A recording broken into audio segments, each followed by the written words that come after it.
Coming to you from Michigan, USA. And listened to by people all over the planet. Get ready to be safe and sound with Sean Sparkman. Never take your eyes off your opponent, even when you bow. Welcome to the Safe and Sound podcast. I'm your host, Sean Sparkman, and I'm extremely excited today to be bringing to you one of the most special people in the world to me, my mom. And the reason I have her on the show today is because she has a very interesting life story. And part of it is a little bit selfish in that I want a recording of my mom's story for me to be able to go back and see. And her grandkids, my kids, I want them to be able to one day when they grow up, be able to go and look at the story that my mom has, because I didn't get that opportunity with my grandparents. So, Mom, thank you for being on the show today. Oh, you're welcome. Can you tell people a little bit about your life story? Sure. So, I'm a sister, I'm a mom, I'm a wife, I'm a grandma jam. Call her the Mama Jam. I know, that's what they call me. So, I was born and raised a Catholic by my parents, who were extremely good people, raised us really well. But they also had a problem with alcohol, so that created a problem in all of our lives for some time. They passed away very young, and I was the only one of the kids to actually meet my yes, grandparents. you right? were. You were absolutely. You are definitely the only one they met. You were 2 years old when my mom passed away, 4 years old when my dad passed away. He did meet your brother Dylan, and he did meet your cousin Dylan. So there were three that my dad met. My mom is the oldest of seven, so I'm the oldest of her kids, right. Which makes of all me the grandchildren oldest of all the grandkids, which is why I brought that up. Right. So what was it like as the oldest of seven with two alcoholic parents growing up? Well, it was not very fun. It was, there was issues all the time, and, you just tried to work around them. And, it wasn't fun for my siblings either. We all had our own little issues because of it.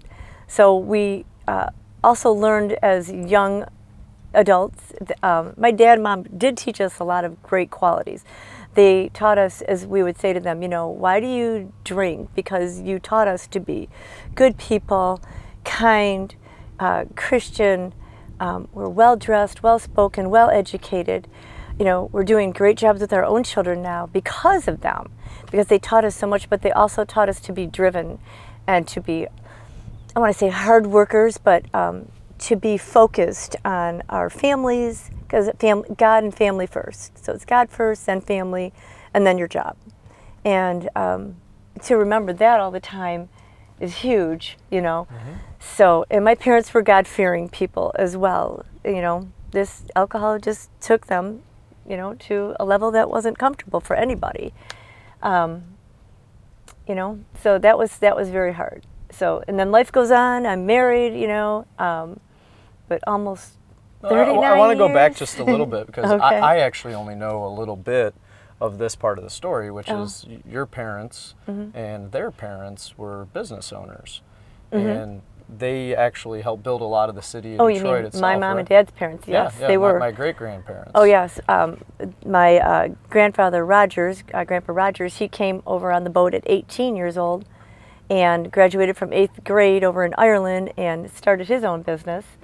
And he started out buying little bits of property and had apartments, and then he went into World War I, and he had met my grandmother before that, and she was collecting the rent for him, and she was working at an awning company down in Detroit that has been there for up until about 10 years ago. And then, so she sewed awnings for a living. Next, they got married, had 9 children. I am one of 65 grandchildren. I didn't know that. Yeah, I'm right in the middle. I'm like 35, 36-ish of the grandchildren. And then my mom was number 7 in the family. My grandfather started his own construction company, road construction down the road.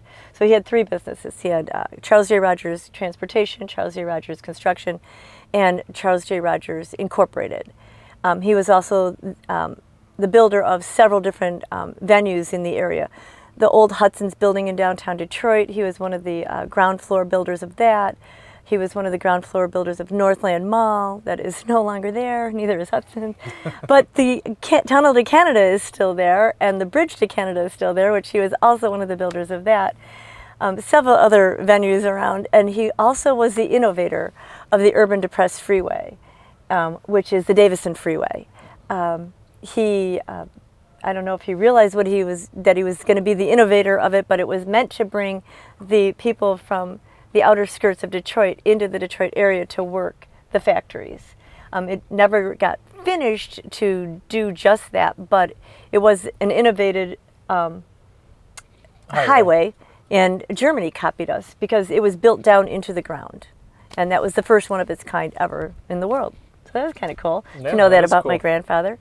My grandpa Dillon, my dad's dad, he was one of the owners of Scott and Dillon Tobacco Company, and I don't know a whole lot about that one, but I do know that definitely never told me that tobacco's not really great for us, so we try not to really discuss that one too much. But he was one of the owners of that company as well, and that was in Detroit for a long, long time. So that would be my grandparents, your great-grandparents. Yeah. And then my dad worked with Grandpa Rogers. He worked for Grandpa for a long time. My mom stayed home and raised 7 kids because that's what women did back then. So a history of family business. Right. And from there, you also had your own business and still do to this very day. What do you do? Right. And I sell ATMs and credit card processing, and I've been doing that almost 20 years. Nice. Took me a couple years to get my first one, but I did it. My youngest daughter was with me when I went to my first cold call, and she said, Mom, she was in kindergarten, she was in the car, she goes, what are you doing? I said, stay in the car, I'll be right back. Went in and asked somebody if they wanted an ATM, came back, said, well, they didn't. She goes, what are you doing? I said, well, I'm working. She goes, what? You're working? And it went on from there. So the kids all got used to me working a little bit, and I could work my work schedule completely around my children. But before I did all of that, back in the 90s, I was homeschooling my kids. So from the time Sean was 3 on, I homeschooled him and the other 3 children as they came along, up until they were all in elementary school when they finally started school, because our house was under construction and just too many things going too many different directions, and I could only handle so much. So, well, it's pretty amazing that you were raising 4 kids. Dad, of course, was working 90, 100 hours a week because he was working plus building the house. So the house when you guys bought it, in the beginning of the 80s? Oh, we did, yeah. And bought it in 83. Yeah, and you bought it as like a 1-story ranch that wasn't very big. No. And built it into what it is today. And my dad did that with his buddies and whatnot over the 90s while working. And me at the homeschooling. same time, my mom was homeschooling. Right. So we would stay up north a lot during the summers so that he would be able to work. But she was doing it all, and looking back, obviously as an adult, it's pretty impressive to see that you were able to do all that and be successful at it. I was. So what was your secret? I was quite successful at it. Well, a lot of late nights keeping everything organized and getting up early before the kids. Because once they're up, you're not getting anything done for yourself. So yeah. So homeschooling I found really fun. I thought that was a blast. We went on a lot of field trips, and we get all of our schoolwork done in the morning, and in the afternoon we played. Yeah, and you took us on trips across the country too. I remember going to like Williamsburg and a few other Washington, places. D.C. and Pennsylvania, and we saw the bell, the big bell for the United States. It's pretty cool. It was really cool. It was really cool. So, you're doing that, and then you're also, after the homeschooling, I started working. You're still everybody working went to your own business, but, raising kids. And oh, yeah, and I was at everything. I made sure I was a room mom for each kid, at least one every year, and we had a lot of fun with that. I made sure that the teachers were the right teachers for my children, talking with the principals of the schools, because I'm a homeschool mom, so the schools teach a little differently than what I'm accustomed to. So I like to make sure that they had the right traditionally based teachers, and I was able to work with the teachers and find the right what's the word I'm looking for? Right compromise for my kids to learn the best they could in school. And so that was a lot of fun. And So from your experience doing that and raising us, and your experience from, of course, being the oldest of 7 with some brothers and sisters that are quite a bit younger than you, just all of that. They're all There's younger. it's a whole life experience, right? And what I was trying to get to is, like, if you were speaking to, let's just imagine that your grandkids are adults right now. What would you draw from that experience as something that you would want to share with them that they could take with them for the rest of their life? Well, you just need to pray every day. It's the power of God. Without Him, you have nothing. That's the first thing we teach. I was a Sunday school teacher too, with the kids, and we also with the teens too. But yeah, the first thing you have to do is you have to pray. You have to ask the Lord for help every day, all day. And I learned that you don't just pray first thing in the morning. You pray all day. So friends would ask me, "How do you do this?" And I'd say, when we were under construction, I had 4 kids running around the house, and I'm homeschooling, doing all these things. And friends would come in and go, "Oh my gosh, how do you do this?" And I'd say, "Well, I pray all day, every day, while I'm doing dishes, while I'm teaching." We always started our school with prayer. We always started with the Pledge of Allegiance. We believe in our country. Just faith is what gets you through, and focus on that. And the Bible. That's God's word right there. We take them to church, we go to Sunday school, we do church outings. And yeah, that's pretty much how I get through everything. Without that, there is nothing. There's nothing else. Yeah, that makes sense. And You it went through to your children. Oh. Obviously, you know that I live my life that way, and we're I trying do. to raise our kids that way. So I know, and so do your siblings, and thank God for that, Yeah. Well, one other thing that I want to ask is, there's so much about you that there's no way I could ever learn and know about. So what are some things that you may want to share with me that you haven't shared before? Gosh, I don't know. I'm pretty much an open book. I like to think I'm very honest, so with everything. I don't know that there is anything else that you really need to learn from me than what you're learning already, how to raise your children. You ask questions all the time, and you're willing to listen when your dad or I, make a suggestion, which is great. And your siblings do the same thing, so that's always wonderful. And yeah, just enjoy life, but you can't enjoy it without the power. God is first, and then you can enjoy everything after that. Cool. And life, you need to be happy. Happiness is everything. And Well, happiness, I don't know if I agree with you on that one. So I don't believe that happiness is everything, because happiness comes and goes. Well, true. Wouldn't it be really joy? well, joy is another word to use. I think No, because there's a big difference between joy and happiness, right? Okay. Happiness is that emotional, like, oh, I feel really good and things are going great. But whereas, joy or even peace, which they kind of go peace. together, that joy, though, is that underlying knowledge where when you don't feel good and you don't feel quote unquote happy, that things are still going to work out, right? right. Look what I've taught him. He's so smart. I take some credit. Thanks. I take some credit.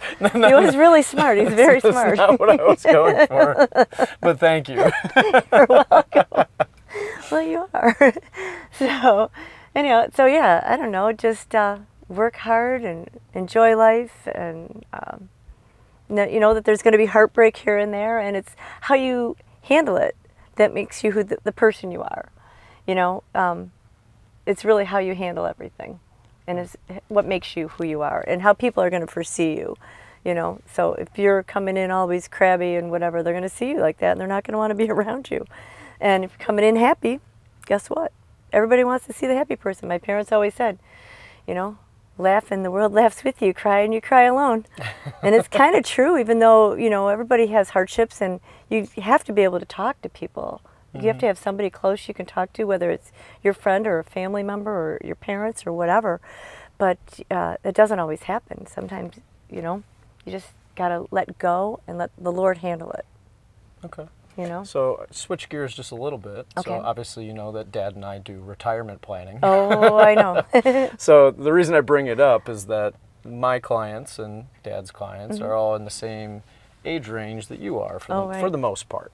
So if you were to give from your experience of this transition of life of going from, you're working, you're raising kids, now the kids are all out of the house doing their own thing, and now you're, quote unquote, empty nesters, and Right. you're getting ready to, retire, even though, obviously dad's never going to stop working, No, and neither he's are not, you, ever. Oh, I might. I mean, yeah, you're going to stop working, but I won't you stop enjoy doing. working, I right? enjoy So doing. one of the things that I always talk about is purpose, because Right. whether you're going to retire and play golf, or you're going to retire and, not actually retire, but go do something else, you have to have a purpose. Right.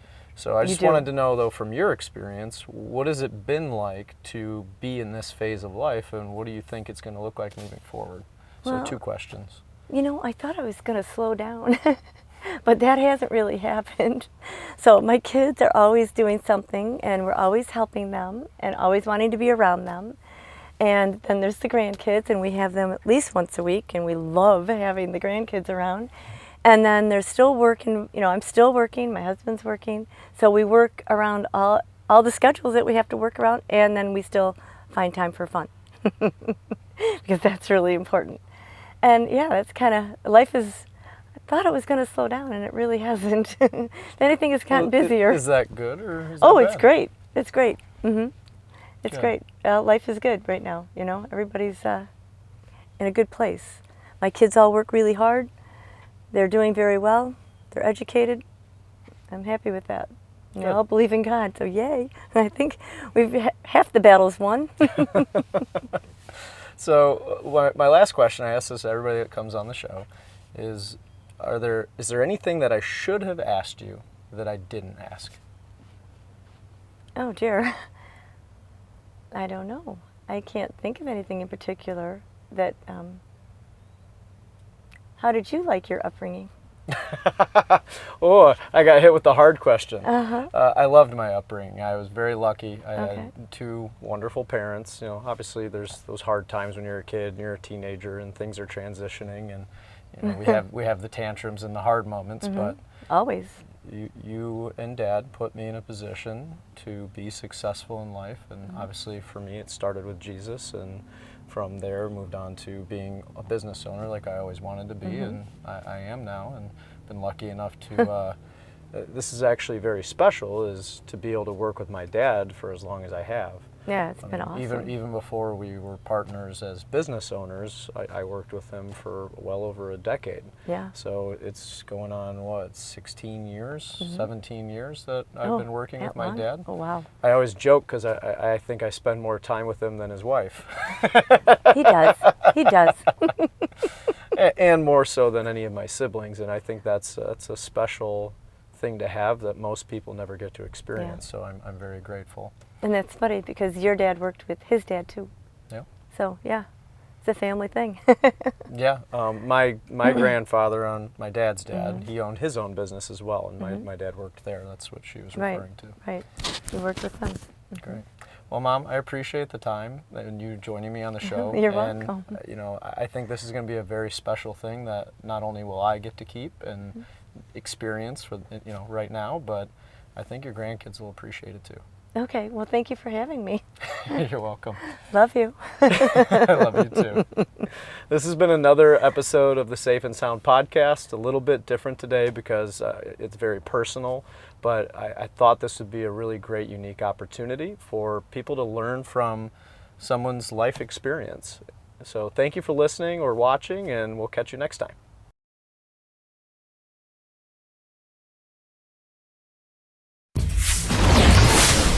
Thanks for listening to Safe and Sound Radio with Sean Sparkman. Sean Sparkman. If you have questions or would like to suggest a topic for future shows, contact Sean at 313-246-9278 or visit the website at www.safeandsoundretirement.net. That's www.safeandsoundretirement.net. I must leave.